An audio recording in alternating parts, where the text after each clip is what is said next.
Good afternoon, everybody, and welcome to this edition of Ask the Experts. My name is Carl Capolingua. I'm the market analyst over at Think Markets Australia, and it is a pleasure to be with you as we delve into the depths of your portfolio and try and find some winners, maybe turf out some of the ones that don't look so good, and have a look at the stocks you're interested in as well. Hey, it could be stocks, could be commodities, could be crypto, could be indices. It's all up to you. That's the whole point of Ask the Experts. The agenda today is very simple. Throw to you, get your portfolio questions answered. Hopefully I can provide a little bit of insight in terms of the how-to as well. So let us kick off today.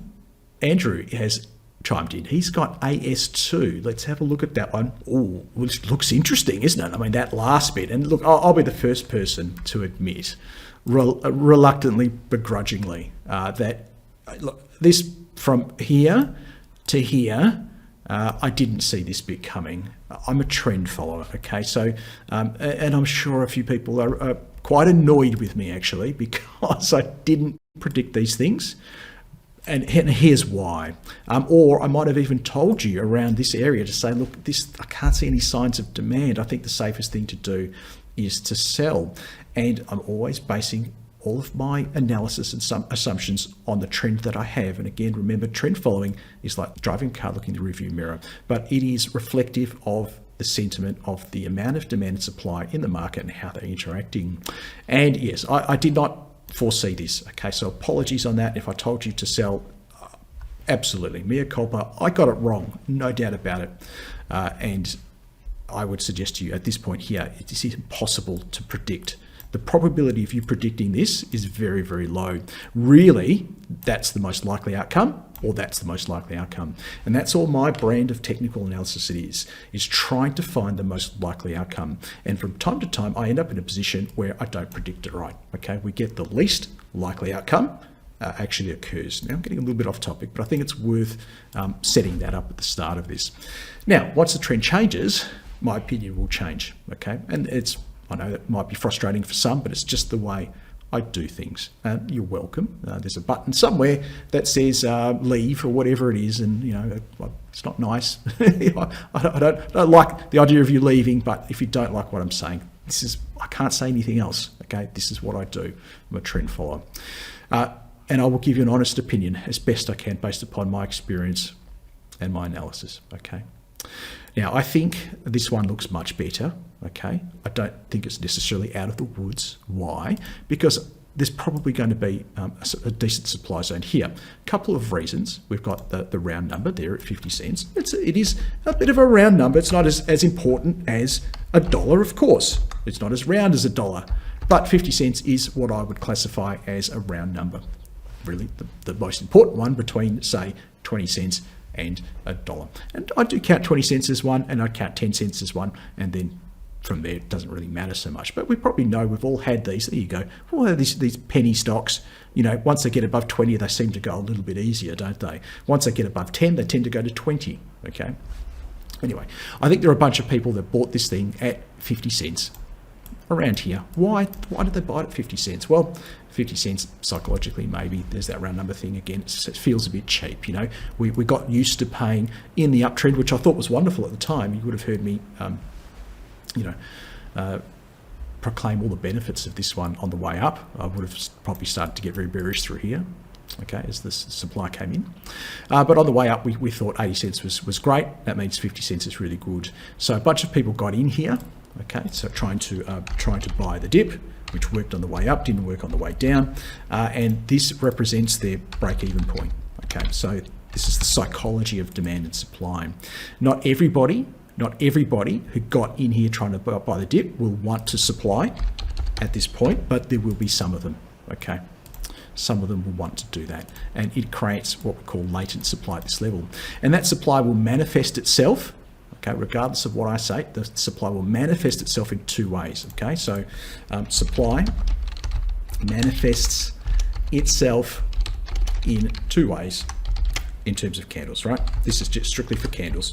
Okay, so we have black bodies or upper shadows.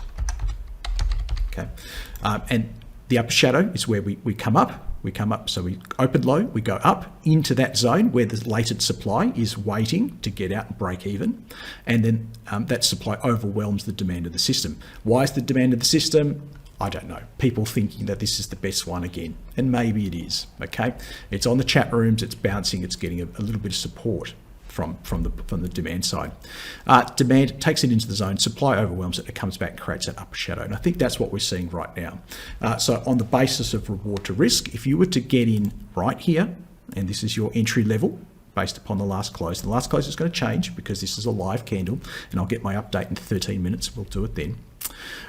And your upside is potentially into this zone, maybe into there, because we could get almighty supply in here.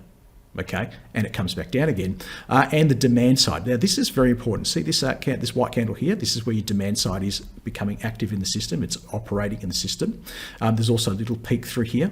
Okay, so in terms of getting in at the current price and then setting a stop loss, I'd like to set my stop loss beneath a couple of demand points. So it's pretty well protected. You can see straight away our reward is far less than what our potential risk is to a possible stop loss. So on that basis, whilst some good things are happening, short-term trend turning up, we're going to see that go green pretty soon.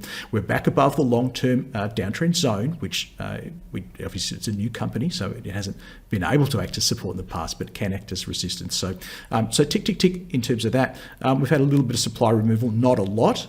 It's a little bit concerning for me that there hasn't been maybe a little bit more sort of a volume response telling me there's a bit more interest in this.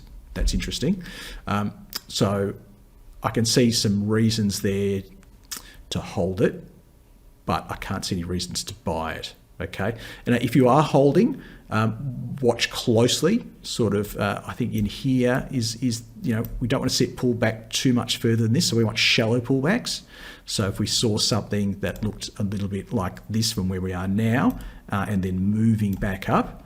Okay, now think what this does. A move like this. So imagine we get that move. What this does to your reward to risk. Okay, now if we have a decent test in here, we show supply removal in here. Let's say we're coming back up. Your stop loss now can come in here. Okay, and if we are getting in, say here, at just above 50 cents as we break through, and we look at the next resistance level. Okay, now think about your reward to risk. Okay, so if we look at our risk, and let's actually keep our risk red. So this is potentially our risk level. Okay, beneath what will be a couple of points of demand, because this peak will act as a point of demand, and this trough will act as a point of demand. So if our stop loss is down here underneath that, and then look at our reward, and I'll draw this in green, up until the next big supply zone, which is up here. Okay, you can see how the dynamics change. So this is about not just understanding a chart, but understanding your reward to risk and how that changes through this cycle of testing into supply, breaking through supply, okay? And it will change. And yes, you'll be getting at a higher level, and yes, your stop loss will be higher, but your reward to risk will be better into that next supply zone. So that's we've gone over a bunch of different factors there. I won't have to spend so much time on the other ones. Hopefully, because we'll take the learnings here and move on. I'm going to skip that middle one there for Andrew. I'm going to do DRE because I know this chart is a monster. It looks very, very good. So compared to AS2, you can see this one had this wonderful base here. It wasn't a turnaround play. It was actually, sort of building in this base here through this long-term uptrend, which, to be fair, never changed. It was always supporting the price. And this is what I've been tweeting about quite a lot.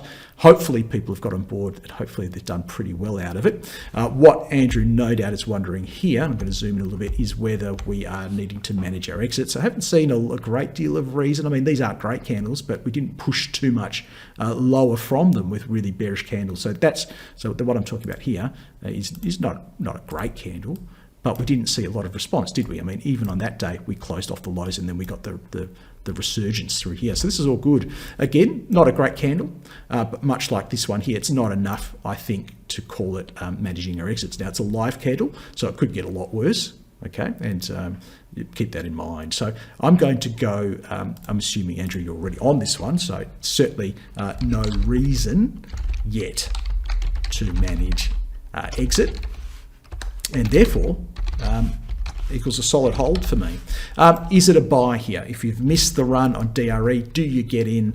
I would suggest to you the answer is no, on the basis that it is now quite a ways away from my short-term trend zone, which is, if I'm buying stuff in nice uptrends like this one, I want to try and get them when they're just pulling back to that zone.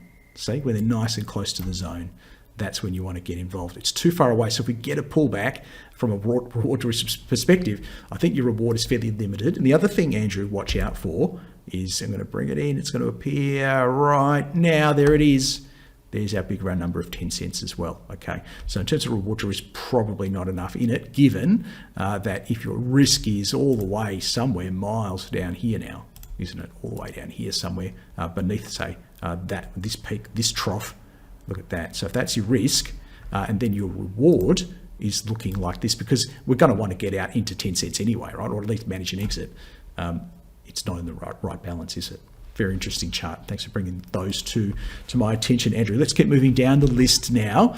And the next one coming in is PNI. This one's coming from King. So let's go PNI, Pinnacle Investment Management. I think we covered this not that long ago. I'm pretty sure I said, hey, it's showing some really nice signs of turning around, and in my turnaround play sort of model. And I might have said, hey, look, what we really need to see is how it interacts with the long-term trend zone. So what we want to find is where we're just, I think you can see that colour's going to change it, make it darker, but I think we can see that colour pretty well. Where we break above the long-term downtrend zone, okay, which on the way up tends to offer dynamic support, okay. It's a dynamic demand zone, and then on the way down, it tends to offer dynamic resistance, right? So we want to see it break above that, and then preferably I like to see a test and hold. You hear me say this all the time. So here's our test and hold of that long-term trend zone, showing us that it's going back to dynamic support. We're starting to turn this trend around. Candles are good. I like that lower shadow. See this one in here? I like this one in here. I like today's candle. It's still a live candle. Let's keep that in mind. But this is all good. I like the price action as well. And, it's all about comparing and contrasting, isn't it? So we're going to see lots of stocks in these sessions, and some of them look okay. There's actually a little downtrend in here, to be fair, but more than made up for in the price action. So all looking very good here. So I'm very happy with this one. What I now need to do, if I'm happy with that, I need to go and find some supply zones. Where could we run into a bit of trouble? And I do think we're going to see a pretty well-defined supply zone in here. So it's an area where many people in the past were buying the dip, okay, buying the dip, there it is there it is there, okay, and then we've got this huge sell candle through here, don't we? Okay, so what we've got here is a great deal. I would suggest to you, great deal of X post regret, okay. This is what creates supply and demand in the market. So again, it's a major break-even point for many investors, many of them who will try and supply in this zone going forward. But from a risk-reward perspective, if our stop is sort of going beneath this trough here, maybe beneath this peak, I think it all lines up. Well, I just noticed this little one here. There's a little point here as well. But I don't think that's going to be as powerful. So I think it's okay. I'm happy to go buy on this one. It's more of a turnaround play, so straight away it increases the risks. If you've already got it, King, then more than happy to continue to hold it. Okay, the price action is nice. And when I say price action is nice, I'm talking about the separation between the last trough and the second from last peak. Okay, so we want to see this separation here. If you've watched me for any length of time, you know what I'm talking about. This is good price action. Okay, so we're seeing this distance from here to here, strong and maintained. And what we don't want to see, so if this is good price action, we don't want to see this sort of stuff going on, because that is not strong buy the dip mentality. Okay, it is not strong buy the dip. It's supply removal. So I do like that one, King. Well done. Filled the gap yesterday and bounced today. So King's obviously noting as well that nice little rally back off the long-term was downtrend zone, now potentially uptrend zone. Another super interesting one from Glenn is Novonix, because this is starting to do some of those things that Pinnacle was doing back when we last discussed it, I think a few weeks ago, in this idea that it was turning around. So this is starting to look like a turnaround play for me as well. So you can see in the downtrend, where you're going to hear me say, nope, can't buy that one, still a sell, lower peaks, lower troughs, and lots of black candles, isn't it? Moving averages heading down and resisting movement back up. You can see the resisting of the movement back up through here. You can see the problems it had in here on the long-term zone. Okay, now we're acting as support. Look at that. It's almost like clockwork, isn't it? We trade in there, we get above it, we come back, we test, we hold, we move up. We've got some nice white candles. In fact, we're seeing quite a bit of this volume response that we didn't see on the one a few ago, whatever it was. Maybe it was Askari, wasn't it, AS2? So I like Novonix now. Would I rush out and buy it? Well, remember, you don't have to be all in or all out. Now, let's get this straight. This is a mega high risk play. All right, no doubt about it, because turnaround plays are higher risk just in there, just by nature. Okay, they're not bottom left, top right, where the market is just showing this wonderful momentum. You know, this is my sort of in trend setup, right? And this is much lower risk, right? So these are all good. These are all sort of, you know, thumbs up emojis through here, right? But then obviously, once we've had that huge downtrend, this is where the turnaround play comes in. So moving back into high peaks and troughs, moving back into a predominance of white candles. Those white candles are nice and full and big, and lower shadows are coming in. We're seeing some supply removal in the volume. All good stuff. You don't have to be all in and all out. So if you were to say, well, I wanted to allocate, again, this is general advice, okay? So you will have to come up with your own idea of what you're going to allocate. I'm just going to use round numbers here, and let's make it really easy for me. Let's say your intended investment was $3,000, okay? And I like to do this sort of 1/3 business, okay? So we go plus 1/3 here because we're seeing a turnaround, but we understand that this is, remember what I said, a mega high risk play, right? That's why we're only doing this third. And as it continues to improve, and as it does all those things that Pinnacle did, PNI, you know, interacting with the long-term trend zone, getting above it, holding above it, lower shadows, all that good stuff, nice price action. You know, we're adding, we might be adding the next 1/3, I don't know where it is, it's all hypothetical, but you know, somewhere around here. Okay, and then the next one is, you know, somewhere around here, and we've built a position. Okay, but what we're getting now, by the time that a position is filled, is we're starting to look more like we do over here, aren't we? Okay, and that's where we're happy to hold our greatest risk. We're not happy to hold our greatest risk here, I would put to you, but there's enough in it for me to say, well, I think we can take a little bit of a nibble on Novonix, and you know, 1/3, do the maths. Okay, so you might go $1,000 here, $1,000 there, $1,000 there. Okay, so is it a buy? Yeah, I think it's a buy, but it's a very specific type of buy, isn't it? Now I'll do this one for Glenn, Xero, and I'm trying to do one per person, but if I see something that's just so widely held like this, I probably will do it, because I know there's lots of people that will want to know about Xero, one of those tech favourites, of course, on the ASX. Looking pretty good, isn't it? A lot of the same stuff. So ditto on PNI, ditto on Novonix, but not as good. Okay, not as good for me in terms of the price action. It's a little bit more overlapping, but not terrible, but a little bit more overlapping. Maybe there's a few more black candles sort of in the system and a few upper shadows. So this is just my raw eye, R-A-W, raw eye, sort of just glancing at it, okay? But there's still a lot to like. Short-term uptrend, established now. We're holding it well. There are some white candles in here. I think we're having a little bit of a problem sort of around here. I think it's a supply point there. I think that's well established, and maybe even this $100 is being a bit of a problem. Look at where the black candles have come in. Of course, it's all coinciding with this long-term downtrend zone. Okay, so now just because things have a short-term uptrend, it doesn't mean that every stock we're going to follow will challenge the long-term uptrend zone and get above it. Many of them will stay in trend, and they'll continue to go down.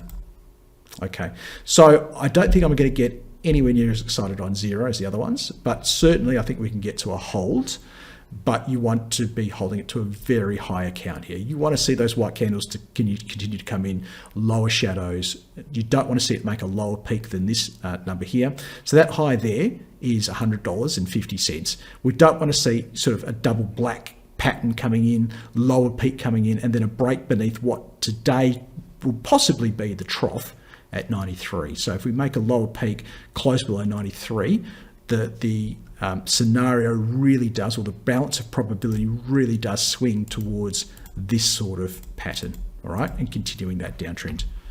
Okay, but there's enough in it to hold it for now, but you need to be really scrutinizing it from here, Glenn, is my opinion. Next one is IXR. This one is coming from Craig. Iconic rare earths. Looks pretty good, I think, is the best you're going to get out of me, Craig. It's not terrible. You know, are they the superlatives you were hoping to get from me? Looks pretty good, and it's not terrible. For many of the reasons we've already discussed. I mean, look at this black candle in here. See, this sort of stuff worries me. It's pretty big. Look, that trough there, at or above the second from last peak. These white candles are encouraging. It's pretty good. It's pretty good. I don't know if it's one that I'm going to rush out and buy myself. And I could be wrong. It could be, 8 cents tomorrow for all I know. But look, if you do like it, for whatever reason, you've done the research on the fundamentals, these are the levels you need to be worried about. So that's sort of a 5, 7, 5, 8, bit of supply coming in there, then 8, and then up into that 10 zone, which, in hindsight, let's face it, wasn't hindsight. You know my rule on round numbers. Don't ask questions, manage your exit, right? Straightforward. And look how close we got to 10 cents there. You would have been managing your exit there. Short-term trend is turning up. Is there enough in it for me to call this a buy? No, I can't get there. Could you hold it on the basis that there's enough in it, enough good stuff coming back into it? Yeah, I think you can, but it would not be high up on my list. What we must do in these sessions, I think it's worth doing, is go to here. I'll try my new one. Let's go some of these ones, some of the AS2 we won't have any fundamentals for. There's no earnings, so my spreadsheet needs earnings, DRE, ditto. Then we went into PNI. Let's have a look at the PNI valuation for you, King, and it's come up here. And this is a Thomson Reuters Refinitiv Icon product. It takes broker estimates. You can see 6 estimates there. No strong buys on this one. 3 buys, 3 holds from the brokers surveyed, and they've got an average price target of $12.76, which is about 18% above the current price, assuming the current price is $10.76, because that's going to bump around. Obviously, we need to match up our FYs, and we get a bit of a valuation going on here. Make sure I'm going to change it. This is a revision I'm making to my spreadsheet at the moment, everybody. So some of these formulas are live. I'm trying to make a few improvements here. I won't tell you what they are, but so just making sure that cell goes to the right one. And this is saying, assuming a low risk level, and that's up to you what you would assume. I don't know enough about it. If you wanted to split the difference and go moderate, you can see how it's going to change this. We need to get the PE right also. Let me just go back to low. You can see it's about 6 or 7% difference, depending on the risk level you want to apply. Let's get the right PE. So the PE historically has been very, very high, and then going forward, somewhere in about 25 is probably reasonable. I think, given the historical PE and the outlook. This is saying that the median of our forward estimates is about 20.4. So I think we're holding this to quite a high account. And if you wanted to go moderate and maybe jack that up a little bit, it's going to tell us that Pinnacle Investment is certainly not expensive at these levels. Okay, and this is only a rough guide. This is never meant to be pinpoint, because I don't think you can pinpoint a fundamental valuation. That is just silly to think you can. But this is suggesting to us that the Pinnacle valuation is, the stock is on the cheap side, okay, on the right side of fair value. Let's say that. Let's have a look at Novonix. Always very, very popular, this one. So let's go NVX in here. Make sure we get the dot for the AX. Only one estimate. So straight away, when we see the one estimate, I think you've got to take this with a pinch of salt, don't you? Because who's to say that broker, that single broker's got it right? They're at a hold for whatever it's worth, and the stock is currently trading above their mean target. I'm not going to go any further from there because, number one, I can't, because I need an earnings per share growth rate, and I can't, I need a positive earnings, I should say. I need a PE. I need to get a PE. There you go. So I will have a growth rate, but I need a PE, so that's not going to work for me. So let's skip that one. Not enough data, unfortunately, from the consensus. And then we did Xero, so let's have a look at that one now, and no doubt we'll get plenty of data on this one. as we do look at the EPS growth rate, so currently earning 36 cents a share, expected to be $1.43. I mean, that is a massive growth rate, isn't it? 58% compound annual growth rate for the next few FYs. So that's exciting. Straight away, I'm very excited. But, yes, I like growth, but we want to get it at the right price, okay? So what is the risk level? Again, I don't know enough about Xero to speak to this, so I'll just show you what difference. Actually, we can't get anything yet until we change the financial year to match the correct one, which is March 23. And if you go from low to moderate, you can see it's making, again, that sort of 6 or 7% difference. We need to get the right PE. Are you prepared to pay the market median forecast of about 105? For me, I'd say, well, 105 is a bit rich for me. Even for the best tech stocks, I'm probably topping out about 80. And a lot of fund managers, they won't go above 40. Okay, so you'll see this is a very divisive company. You'll see a lot of fund managers. There we go, divisive, Carl. So you go, I can't make this stuff up. So here I was saying it's a divisive company with 14 estimates, 3 strong buys, 7 buys, 2 holds, and 3 sells. That is extremely divisive.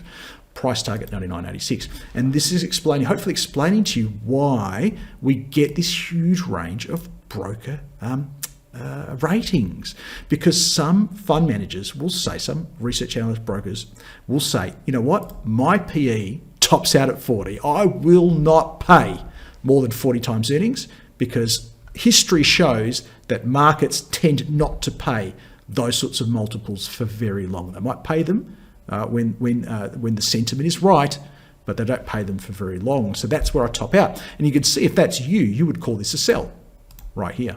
Okay, if you're more growth orientated, well, I kind of go 80 for the right one. Okay, and I think this could fall into that category of being the right one. We start to get a pretty reasonable valuation if you're assuming a low risk rating. Okay, and then if you were to go what the market's saying, and hey, maybe that's right too. Who are we to say the market's wrong on this one? You get the buy ratings and the strong buys. See how that works? Okay, and then this will come into it. Different brokers will have different discount rates as well. Okay, and that's why I've got the ability to change it for mine, for how I'm feeling about it. Let's go.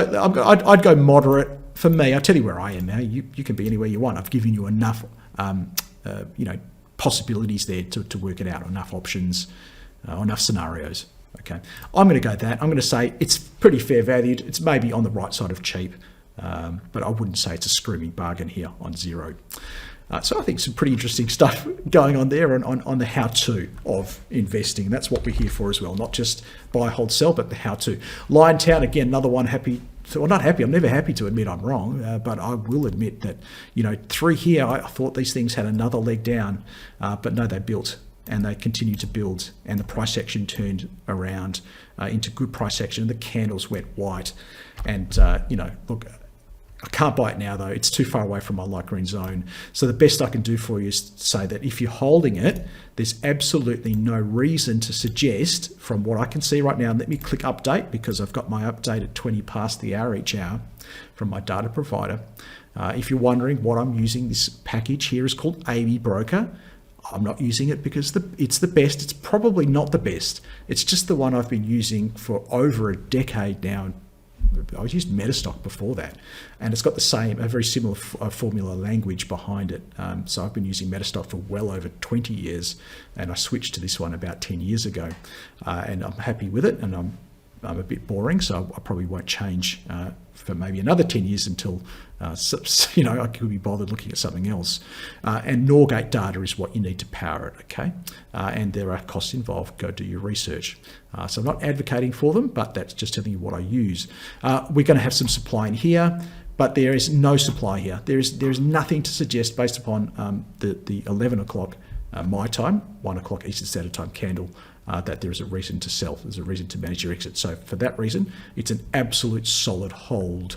If you wanted to get a buy out of me, you're not going to get it. You might say, hey, Carl, you said there's no reason to sell. Shouldn't you therefore buy it? And the answer is, just from the risk-reward basis, if you were to get in at this exact price and try to set your stop loss underneath a point of demand, which is that peak there and that trough there, or maybe you want to go 2 to be safe, let's say you even just went 1, it's pretty close, isn't it? I'd say the reward's a little bit less than the risk at this stage. So I can't buy it on that basis, but it's a very solid hold for you, Warren. And I will do PLS because it's so popular again. Look, maybe this one's the one to buy because it, not that, look, I think the chart looks just as good. It's about to say, well, it hasn't gone up as much. Maybe that's the reason to buy it. That's never a good reason to buy something just because it hasn't gone up as much. But this chart looks as good.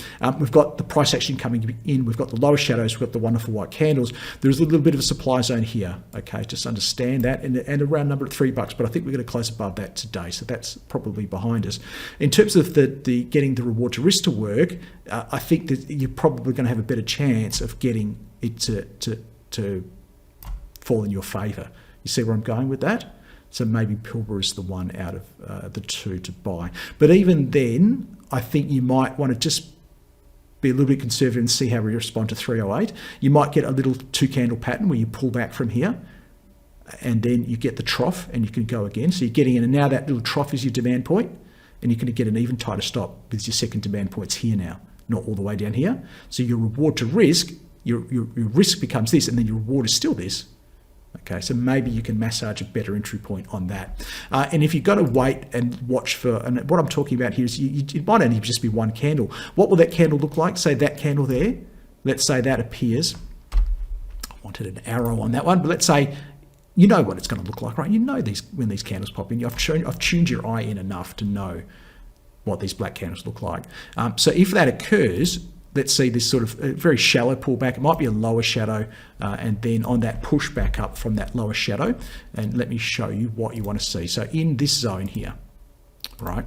In this zone here, right there, this is what we're going to look for. Okay, you're going to look for these two candles.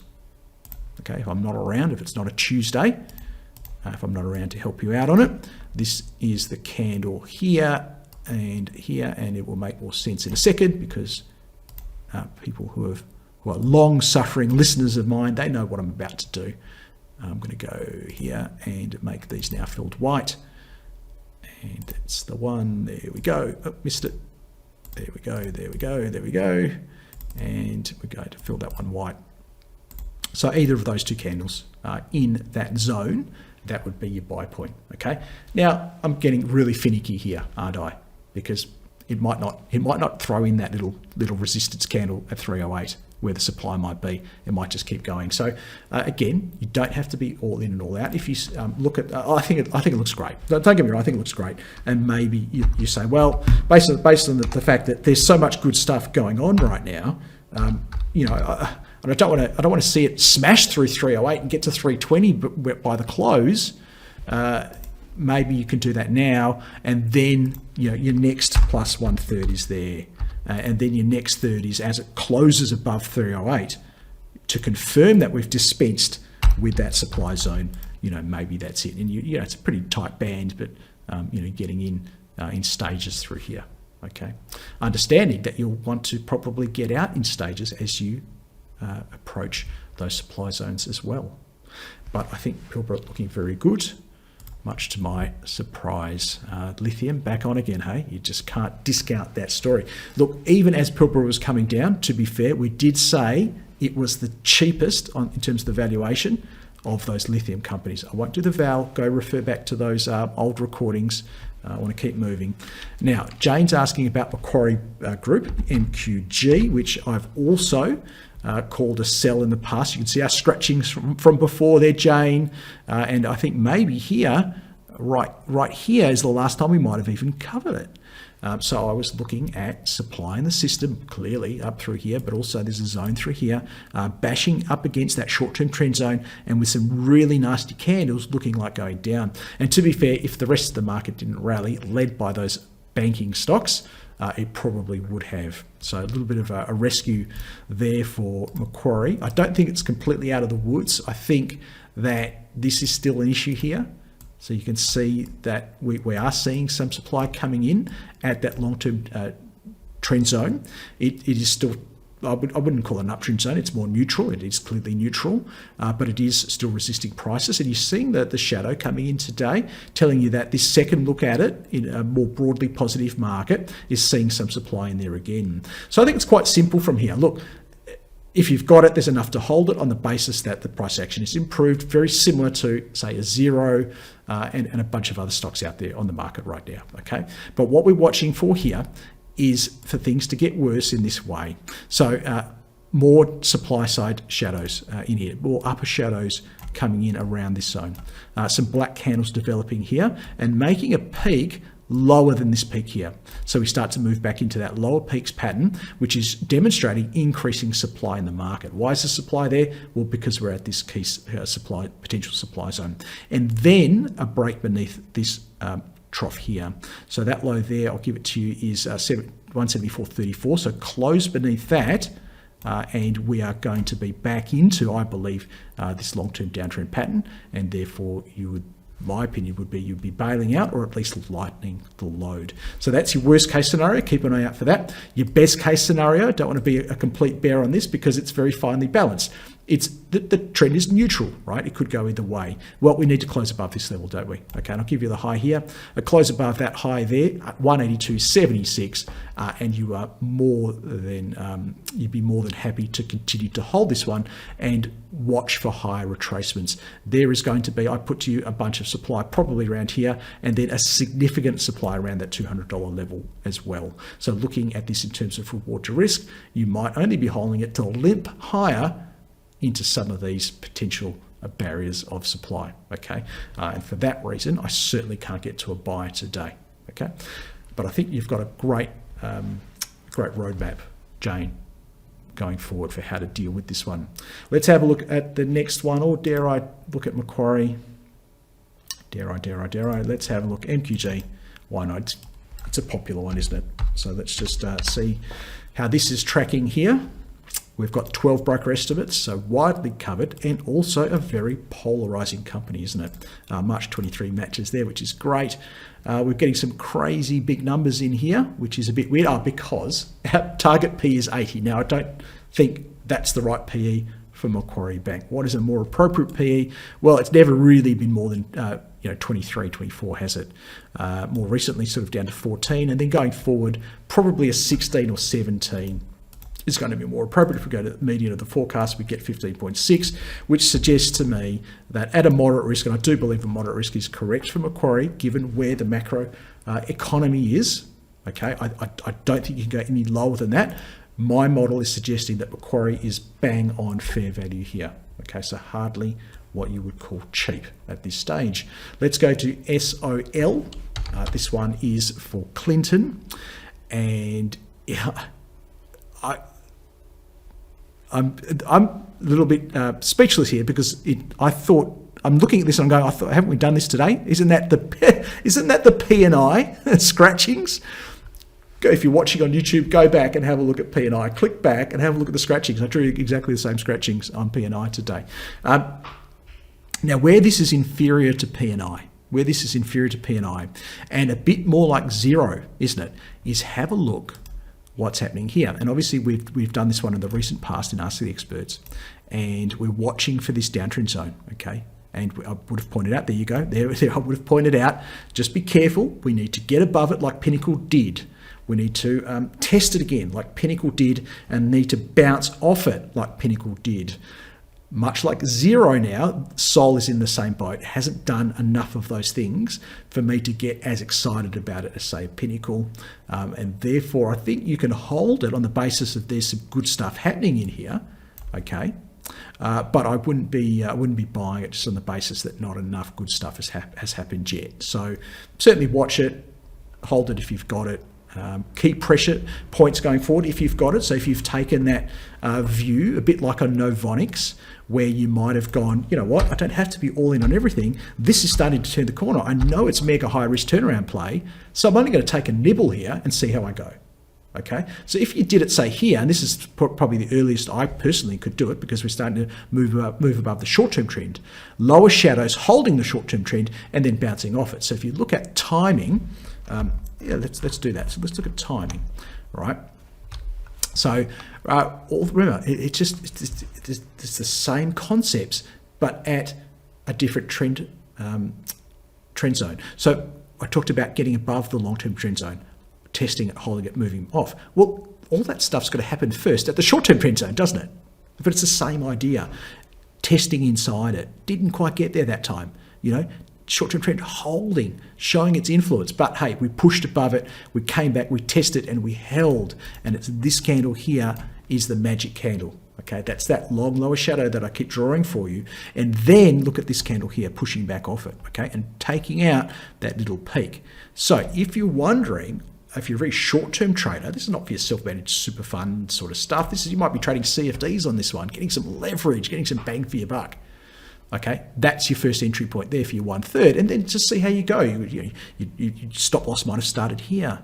Maybe it's at break even now. You've got a free swing at this.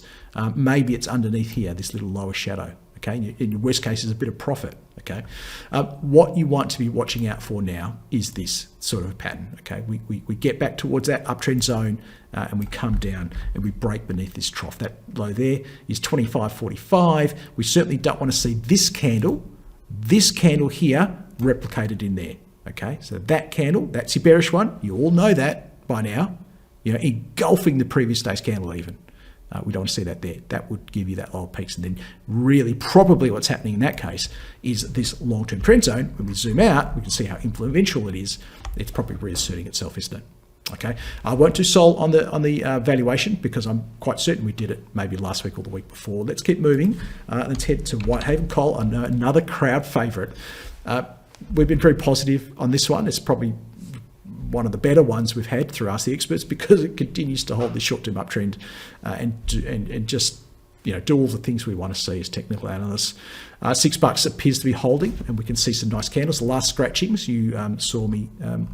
Clearly, I was saying something like, let's see how it responds. In fact, if anything, it was probably around here. And I was saying, look, it's a little bit away from my short-term uptrend zone. So let's see how it does. And look, here we go. We're coming back. We're getting the nice candle. There's the one we want. That's another one we want. This is all good. This is 100% hold. I can't see any reason why you need to be managing your exits at this stage. And then the next leg up is obviously on a close above that level there, 633. Look, if you didn't have any and you wanted to take a nibble here, I think you can take a nibble, but I'm starting to put this into a higher risk category as well because the trend, let's face it, has extended quite a long way. So you might just want to take a nibble at this stage. But I'm happy to go in the buy camp on this one, not just the hold and move into the buy camp. But I know there's a lot of people with a great deal of accumulated profits in here as well. Okay, I don't think you need to manage your exit just yet if that's you. Now, I don't think we've done this one, David, on the valuation tool. Let's have a look. Let's see what's going on here.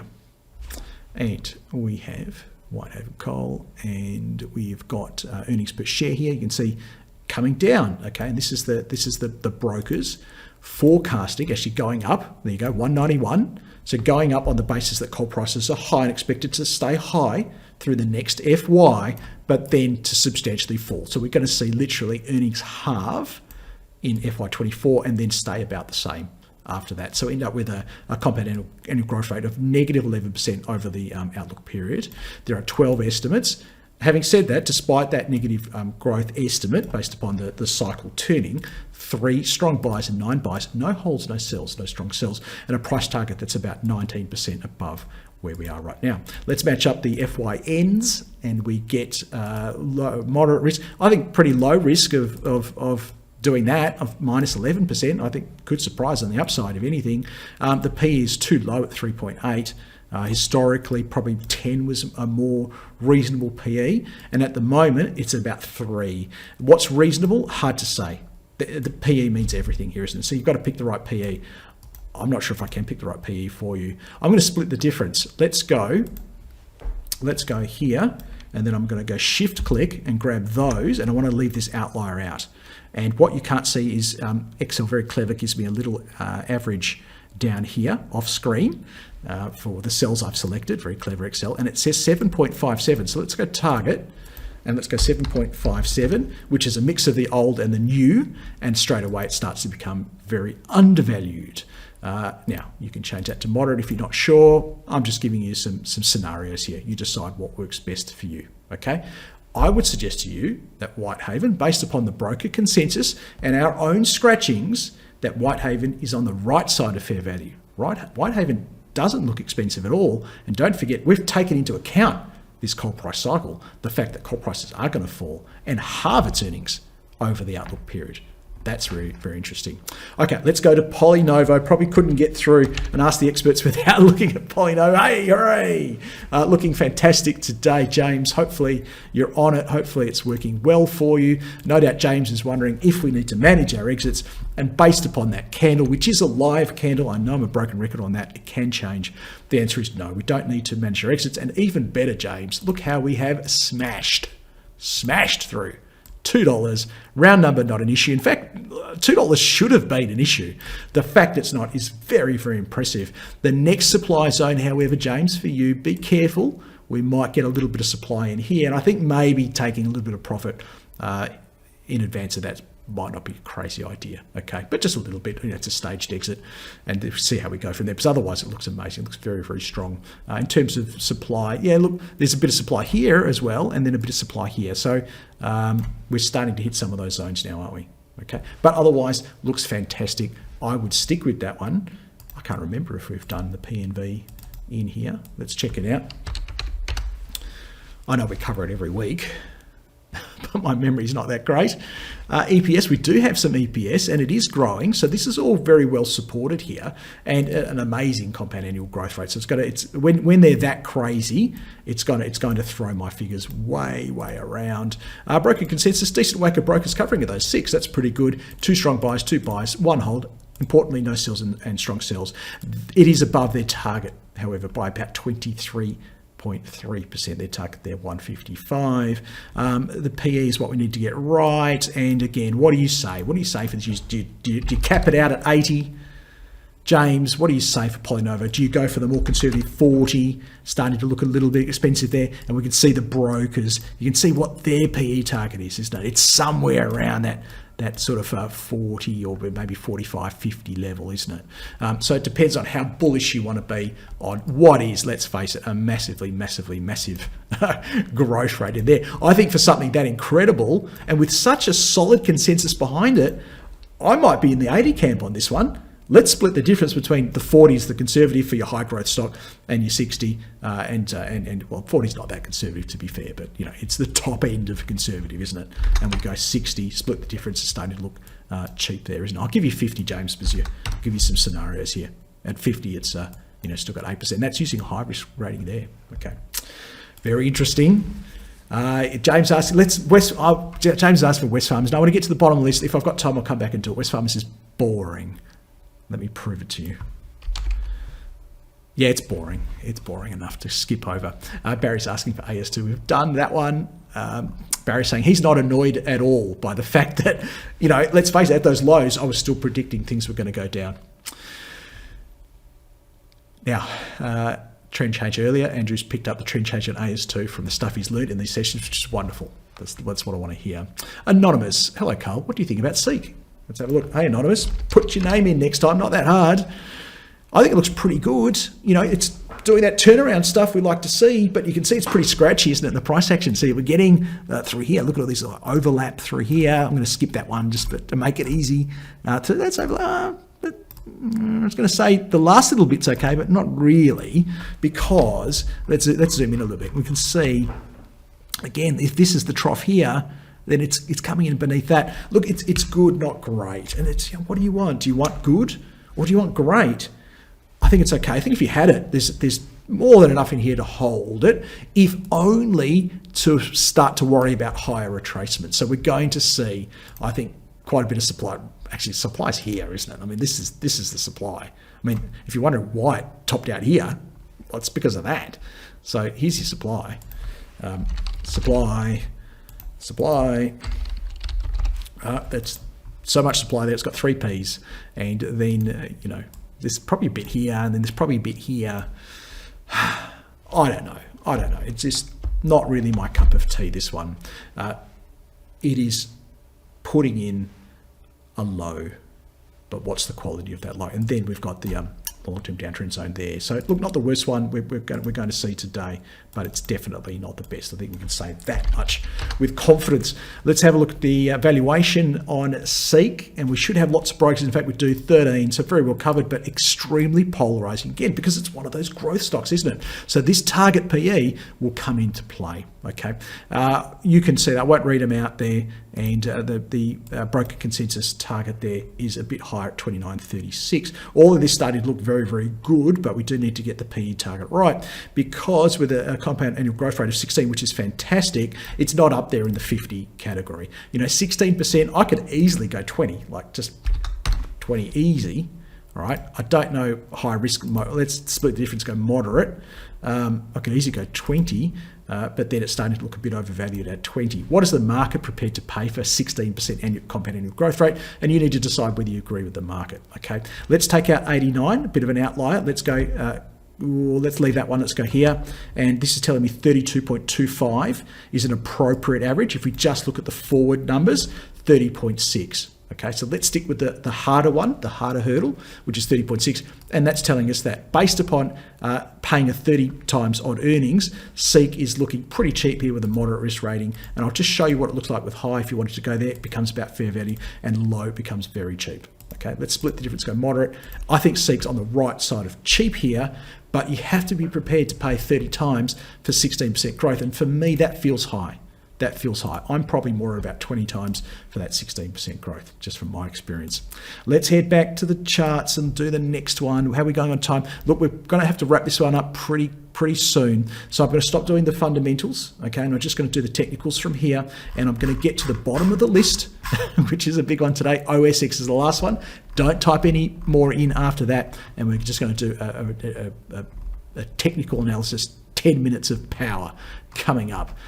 Let me get back to where I was, which is this one here. So REA, and you know how it works each week. Sometimes we get to them at the start of the session, sometimes we get to the end and we get to do the fundamentals, we don't.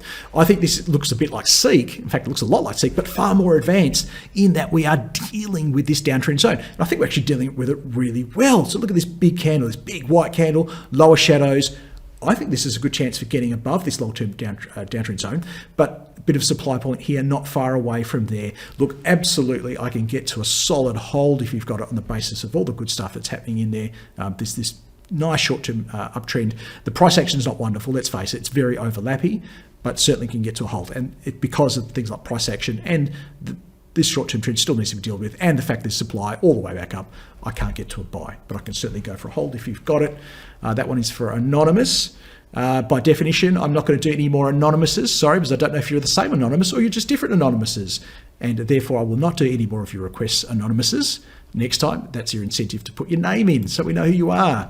IMR, that it, IMR, try again. Look, I can do this one nice and easy. I don't think there's enough in it just yet. Yes, I can see some of these turnaround play things going on.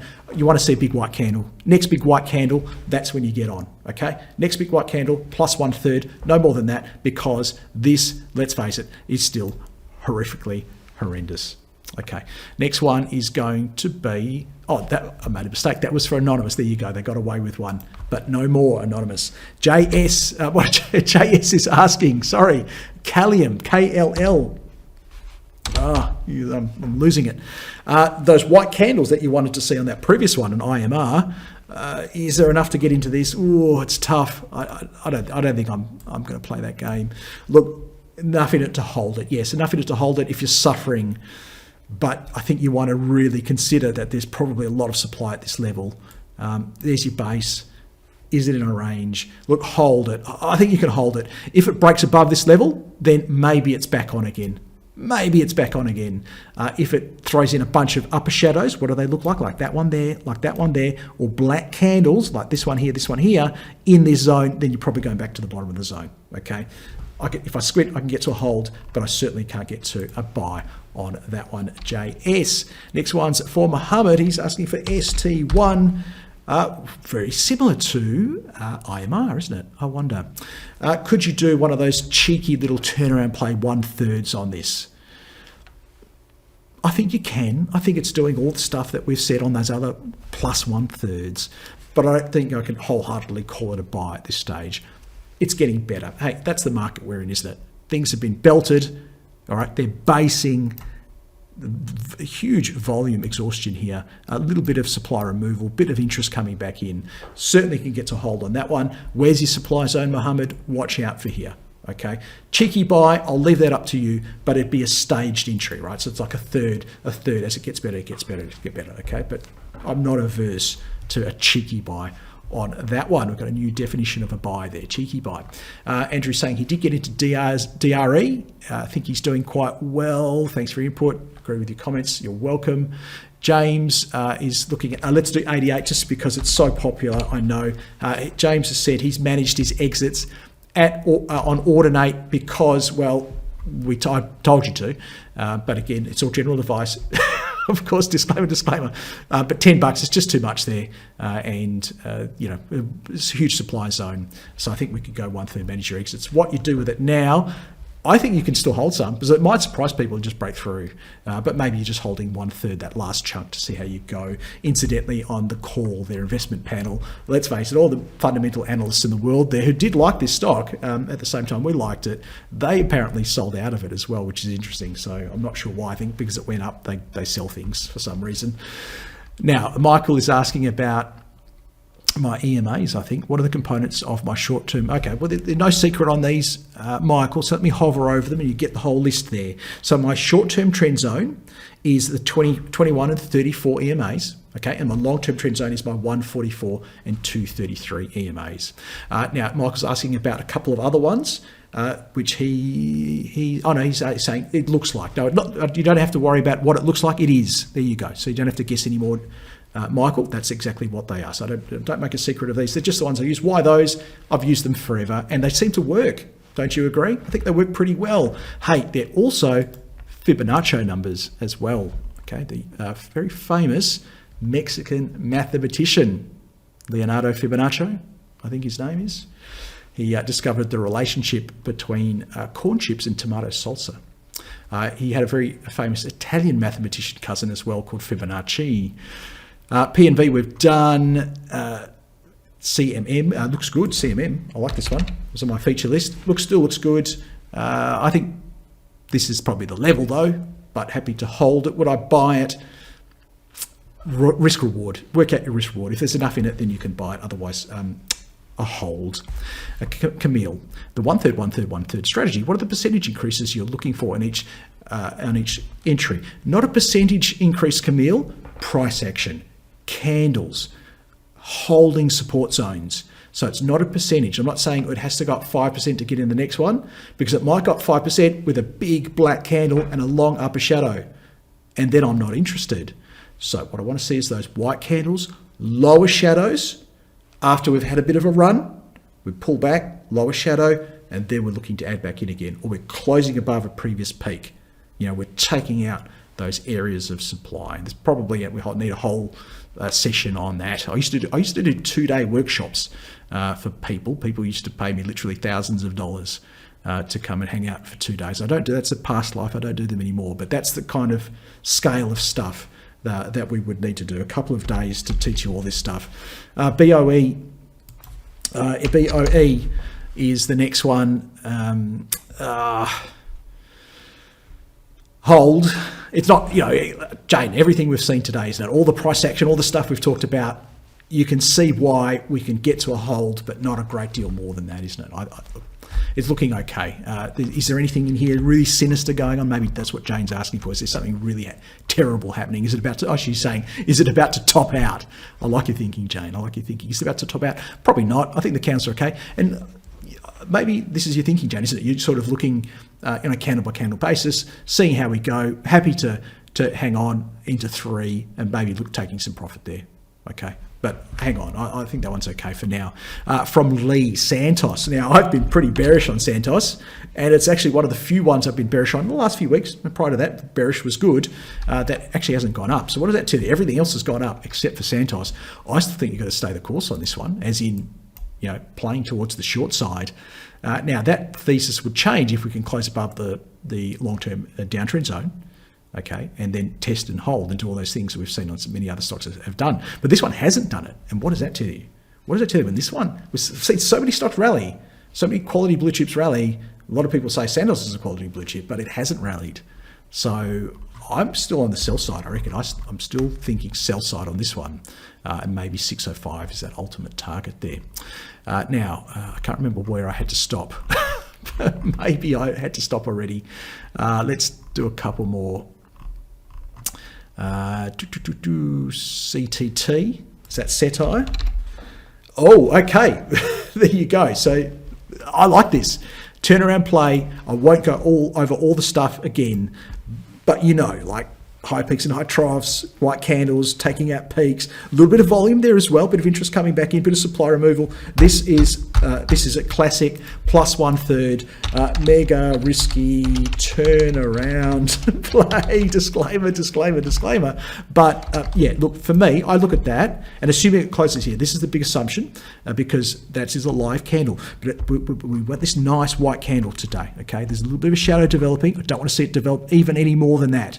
But certainly we need to close above this level. That high there is 75 cents. So close above 75, close to the high. This for me, yes, happy to go this on that one. That is for Antonio. Now, getting to this bottom of my list, LRS. Interesting, and let me leave it there. It's interesting, but not exciting for me. It's a start. What would we need to see? Perry, we want to see this. What sort of candles do we want to see in here? Well, rewind, because I told you. It's the one with the lower shadow and the white candle following it up. And then, and only then, because there's a little bit of volume, bit of interest, then I could say something like that. But until then, I won't.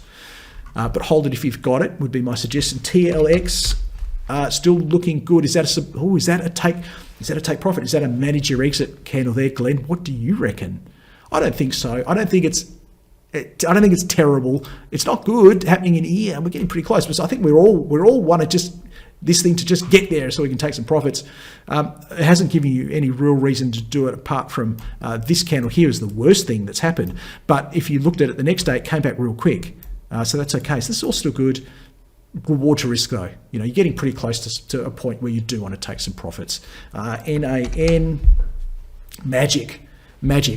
We have talked about this one a few times. It still looks good, a bit like Polynovo, but be careful with your exposure because there's some overlap, isn't it? They're all biotechs. They've got to move and ebb and flow in the same fashion. But this one is really nice. Yeah, does this fall into the category of that plus 1/3? I think so. I think that's a really nice looking turnaround play as well. IEL. Not bad. Why am I not as excited on this one? Because we're just a bit closer to that. However, it's okay. Look at this though. I don't like that, and I don't like that. Okay, that's okay, but it's not fantastic. There's enough in there to hold it, but I'm not going to go the plus 1/3 on this one. I'm not going to say that this is one I want to nibble right now. Hey, if it closed above that high, 29.39, I could get more excited. But even then, what's my reward to risk? If I'm getting it around there. All right, and my stop's going underneath those troughs, that demand point, I don't think I'm going to make it on a reward to risk basis. So there's one that if I'm scanning through a list, bang, I just go straight past that one. OSX, and this was the last one I said I was going to do. I do remember Osteopore. It's in that category of those biotechs. I think it looks very interesting. I like the volume coming in. I like this here and this here. We're moving high. I like this candle. It looks to me like it's extremely illiquid though. That's the only problem. It's a bit sketchy, but certainly if you've got it, I can see why you would hold it. As far as buying it, I'm not averse to that either because the candles are strong and the price action is starting to look good. I don't want to see it get beneath, say here. I want to see it hold above this zone. I do have some supply here. That's tempering my enthusiasm a little bit. And what we'd be looking for is candles. Again, the lower shadow, the one I showed you before, in and around this zone here, and then pushing back up. And that might be the point where you add to it because I do think this is building into a nice turnaround play as well. Okay, that's where we're going to end it today, everybody. I do need to get back here and talk about the next time we catch up. So if you're watching me on YouTube, I know we get about 1,000 people watching on YouTube. So if you can make it Tuesday 1 p.m. Next week. In fact, it's not Tuesday 1 p.m. next week because I'm going to be away. I'm on annual leave, so I'll reschedule it. We'll probably go Thursday next week. Okay, so but register at that address and you'll get the updates. That's the best way to do it. Of course, if you're not a Think Markets client, you really should be, because why? Well, hey, number one, they're paying for me to give you all this wonderful information in Ask the Experts every week, and we've got a bunch. We are the best in the business, I believe, with everything you need to trade at a very competitive rate for a CHESS-sponsored trade. Most other rates that might be cheaper don't give you that confidence of CHESS sponsorship. 24/7 customer support. We've just launched a great new app you can go check out. Head to the website there, www.thinkmarkets.com/au for more details. Open an account. You could be trading in just minutes. The offers, I'll just flash them up here. 10 free trades is a standing offer, but an extra 10 if you've seen me today. Head to the website for details. And if you're an existing client, we have the Refer a Friend campaign going as well, where you could be getting up to 12 months free trading. So definitely check that out. If you're watching me on YouTube, make sure you hit the subscribe button to stay notified of any future videos we produce. And if you like what I'm doing, hit the thumbs up button as well. So I'll keep doing it. Apart from that, it has been a pleasure chatting with you today. Really fun session. Hope you got lots out of it. All the best for your trading and investing. Till we catch up again. Bye-bye for now.